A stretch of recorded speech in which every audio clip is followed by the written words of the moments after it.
ನಮಸ್ಕಾರ ಎಲ್ರಿಗೂ. ಕೋಡಿಮಠದ ಶ್ರೀಗಳು ಆಗಾಗ ರಾಜ್ಯ, ದೇಶ, ರಾಜಕೀಯ ನಾಯಕರ ಬಗ್ಗೆ ಭಯಾನಕ ಭವಿಷ್ಯವನ್ನು ನುಡಿತಾನೆ ಇರ್ತಾರೆ. ಹಾಗೆ ಇತ್ತೀಚೆಗಷ್ಟೇ ಅವರು ಯುಗಾದಿ ಬಳಿಕ ಭಾರಿ ಮಳೆ ಸುರಿಯುತ್ತೆ ಅಂತ ಭವಿಷ್ಯ ನುಡಿದಿದ್ರು.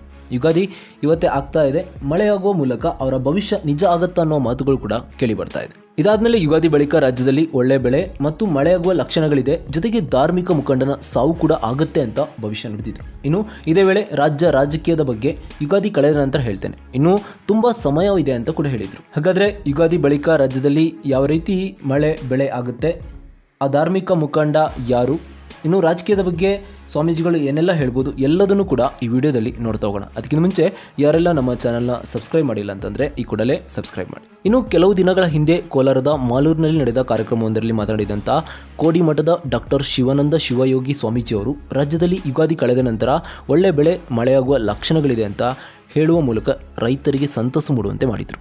ಮತ್ತೊಂದೆಡೆ ಇದೀಗ ಯುಗಾದಿ ಮುಗಿತಾ ಬರ್ತಾ ಇದೆ. ಶ್ರೀಗಳು ಹೇಳಿದ ಭವಿಷ್ಯ ನಿಜವಾಗುತ್ತೆ ಅನ್ನೋ ಪ್ರಶ್ನೆ ಎಲ್ಲರನ್ನೂ ಸಾಮಾನ್ಯವಾಗಿ ಕಾಡ್ತಾ ಇದೆ.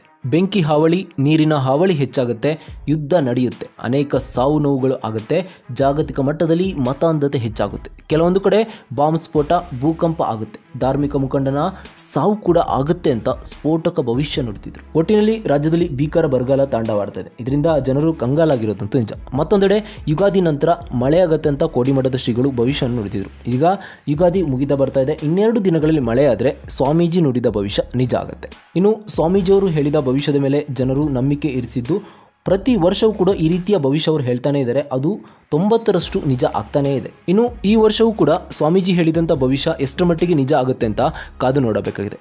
ಇದರ ಬಗ್ಗೆ ನಿಮ್ಮ ಅನಿಸಿಕೆ ಏನು ಎಂಬುದನ್ನು ನಮಗೆ ಕಮೆಂಟ್ ಮೂಲಕ ತಿಳಿಸಿ. ಧನ್ಯವಾದಗಳು.